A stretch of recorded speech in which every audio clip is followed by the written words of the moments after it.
Political parties have got their own agendas, they've got their own manifestos, their own policies, and so on. And there is a temptation for them to plough their own furrow. Temptation, I don't think there's too much of that in the Yes movement. What they also have very positively is they're streetwise.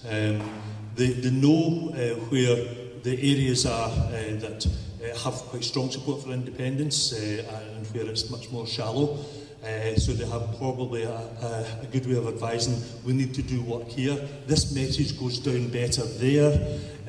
This is the amount of work that you can do in an afternoon because we know how long it takes you to do this area. So all that kind of organisational information is very much in pretty well any political party, some more than in others. And so the organisational backbone to getting work done, I think that's one of the main parts. But also, as I say, the analysis of what kind of message goes down where and why, how to shape the message that you take so that you can persuade people a bit more easily. I don't know if that goes some way to answer your question.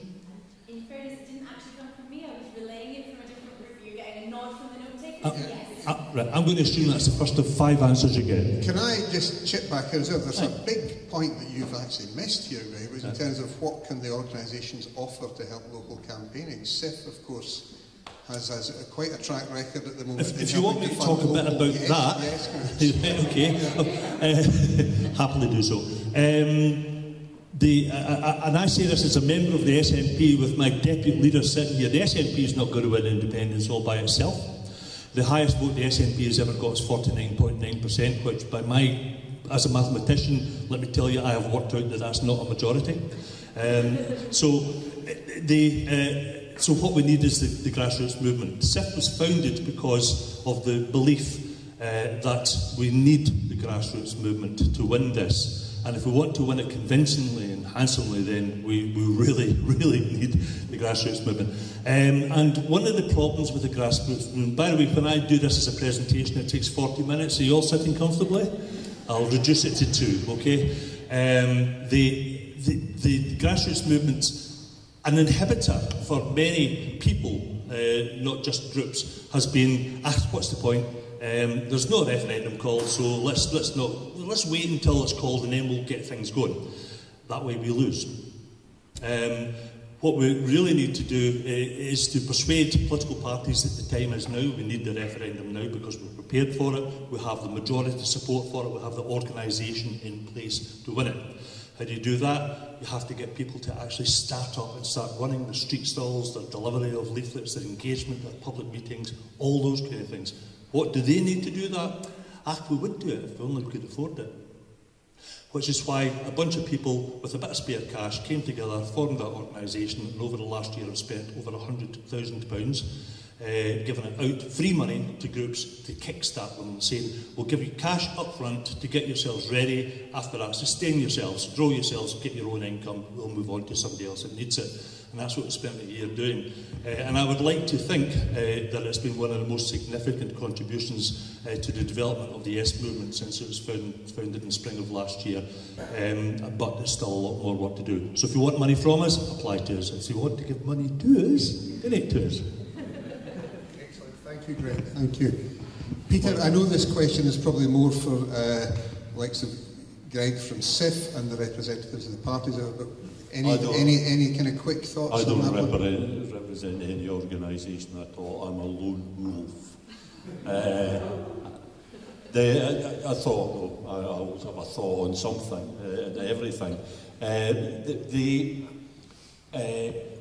political parties feeding into the campaign, and I'm always talking about a referendum campaign, a constitutional referendum campaign. I never get that confused with an election. I just don't. One of the things that's important to recognise from the outset is the difference between the movement and the campaign. They're very separate things.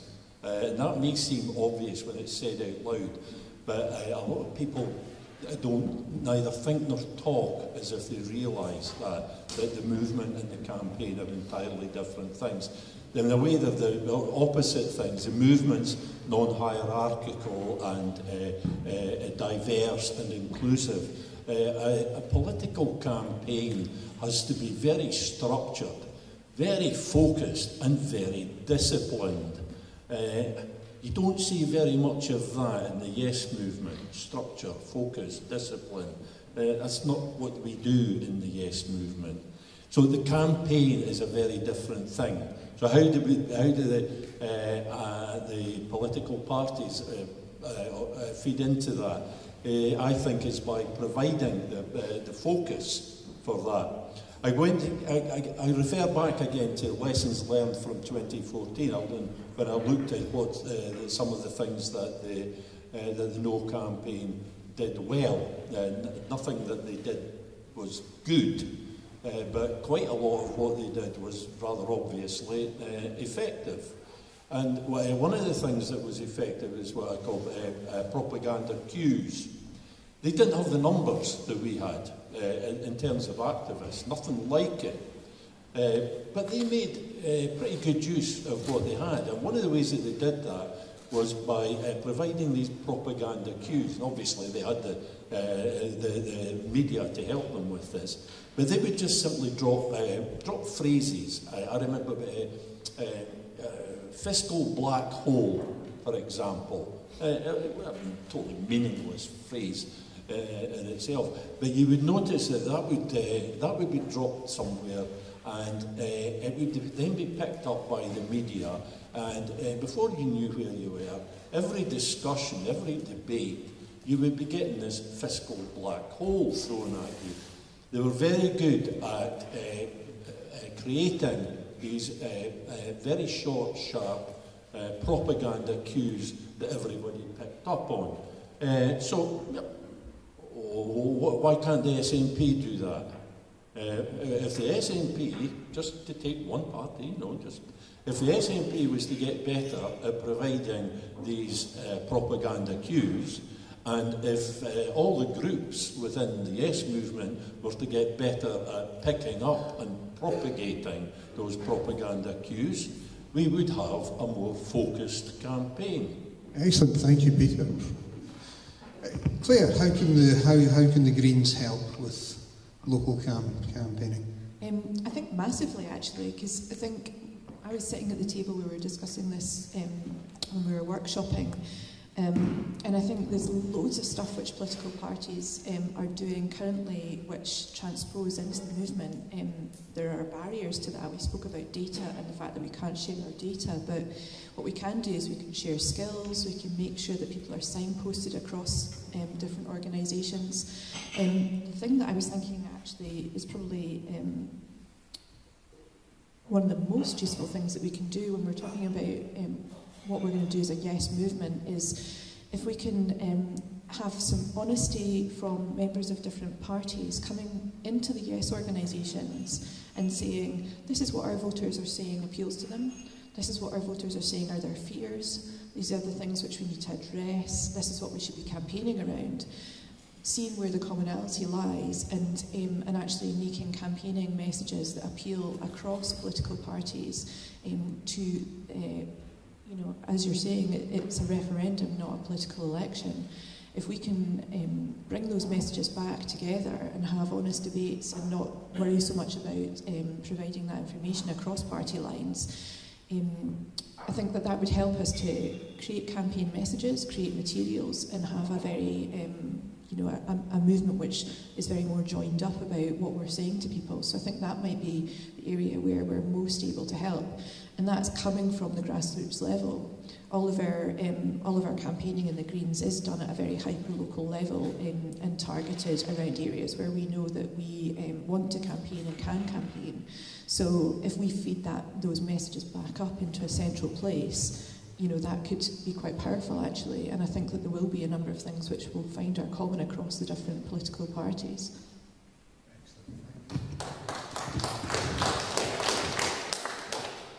Yeah, I think it's an absolutely excellent question. I'm really glad we're getting asked it, because there's an awful lot that political parties can provide to the Yes movement. In the SSP's particular position, we can provide activists, resources and strategy. Particularly activists. We are an activist party. We're on the streets constantly Our main campaign over the last 4 years has been to increase the minimum wage to £10 an hour.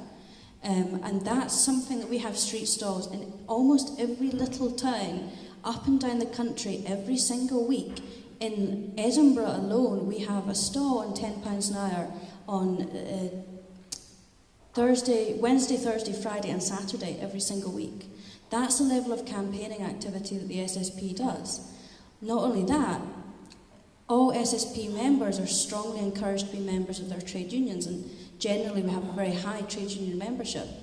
That's an activist base that I think the Yes movement hasn't really tapped into as much in 2014, but through a network of SSP activists in the trade unions, in some very quite influential positions, we've got members on the ECs of trade unions that regularly get motions through and influence those trade unions' policies. We can provide activists like that to the Yes movement. Activists that are seasoned, that are good on the doors, are good talking to people. We can also provide skills and resources. We've got graphic designers. We've got people that are very good at proofreading leaflets, proofreading documents for you. We can also provide training on how to do that.